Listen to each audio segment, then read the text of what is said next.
Ladies and gentlemen, welcome back to another episode of Beyond Technical.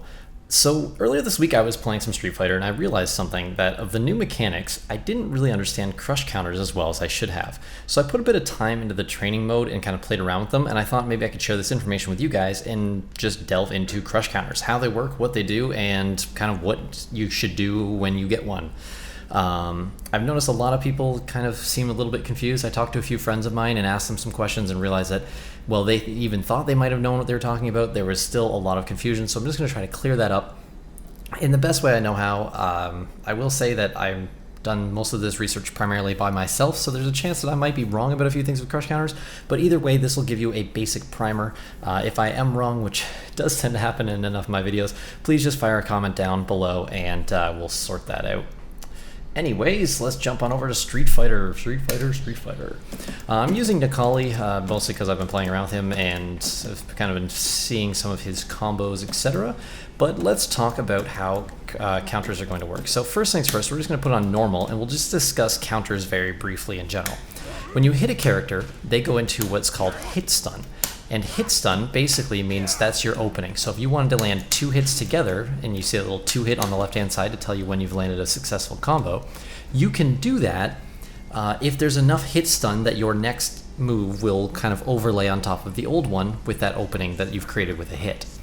So in general, that means that's just how combos work. So what counters do is they actually usually increase the window for a combo. It means it adds a little tiny bit more hit stun to something if you counter hit them.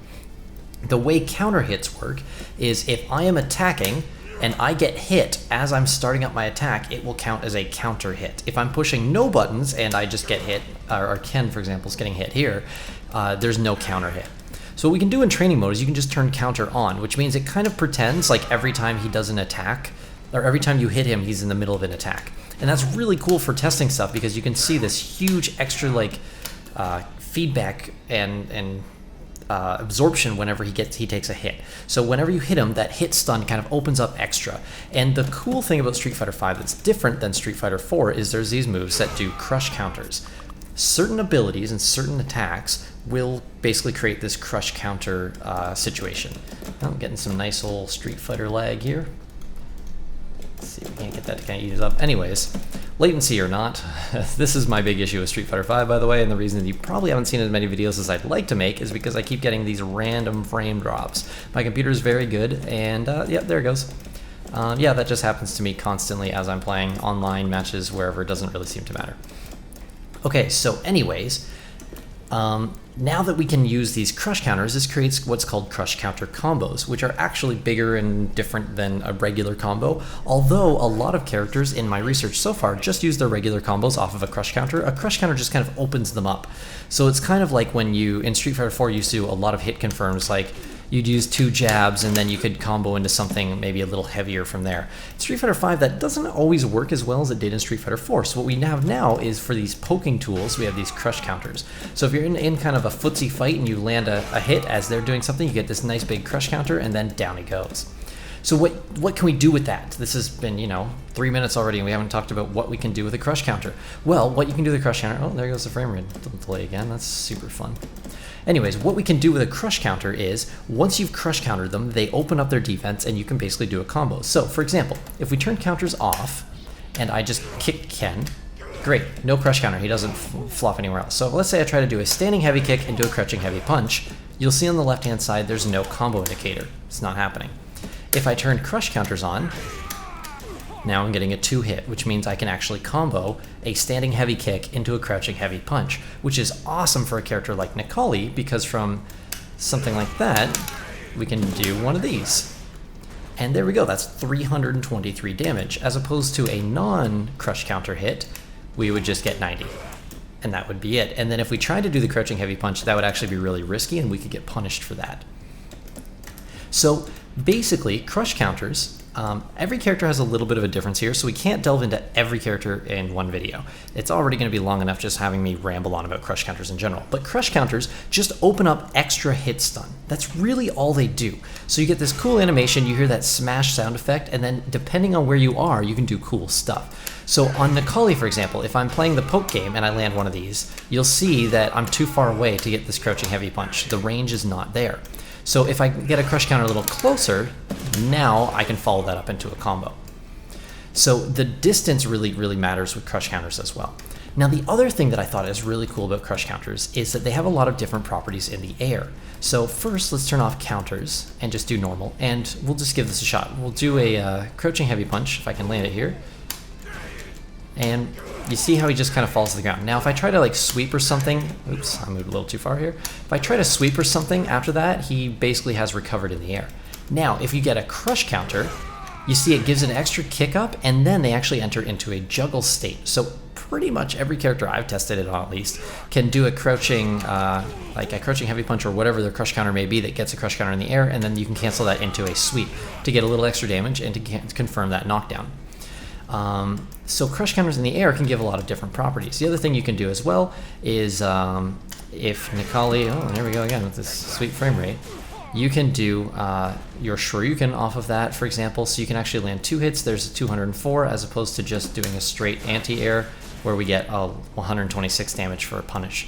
So I think that's really a cool concept for ways to add additional damage to punishes, and it actually makes your normals a lot stronger. So every character's normals has different normals that have crush counter capabilities. Nikali actually also has this overhead can trigger a crush counter, which can enter into some cool stuff as well. But it just kind of gives these regular abilities that used to just give you this one little hit, kind of an opening, and then you can do more potential combo stuff from there. So that's really in a nutshell how crush counters work. It's not really anything crazy or difficult to comprehend or understand. For new players, this might be a new concept because a lot of players don't even know that counter hits do anything different at all. But counter hits actually serve a purpose as well. So if we get Ken to stop jumping for a second here, we talk about it. Even when you're on the ground, let's just maybe use the standing medium punch. I'm sure somebody can slow this one down and take a look at the frames, but you'll see with the counter hit, there's a lot more recovery to it. So you can actually kind of use these counter hit opportunities to create different combos as well, but the crush counters are really the important one in Street Fighter V, and they're the one that's different from Street Fighter IV. Another good example here is that should I land a crush counter with Nikali, even if he's on the ground, he gets launched into the air and enters an air state. So sometimes a crush counter can actually be a negative. So for this character, for example, doing a crouching heavy punch into the heavy stomp, if I get a crush counter, throws him into the ground, basically ending the combo at 186. However, if I just get a normal heavy punch, I can follow it up for a 242 damage combo. So you see where sometimes there's actually a detriment to crush counters, but most of the time they're an amazing thing to get. And if you're really ready for it, you can actually just kind of apply some different stuff to it. So crush counters give different capabilities and properties on an attack than a regular hit or a regular counter. They open them up for more combo possibilities, and every character has a different opportunity to take when they do that. If you want to learn more about your individual characters, I've been looking, and there is a ton of videos all over the internet just called like crush counter combos Nikali, crush counter combos Ryu, for example. You can just go and look up any of those. They're fantastic. I really don't see any reason for me to go out of my way to remake them, but that's just a really quick, I guess not that quick, about 9 minutes long already, but that's a quick explanation of how crush counters work and what they do. So I don't know, once I learned about crush counters, it seems like a really menial, like simple video, but at the same time, at first I didn't fully understand what I should be doing with them. So hopefully that helps you guys. That's how crush counters work. I will be back with some more Beyond Technical. Hopefully the frame thing is fixed at some point in time, but as of right now, it's not looking good. Other than that, I've been having a great time playing Street Fighter V whenever I can get it to work. So I'll catch you guys next time. Thank you very much for watching Beyond Technical.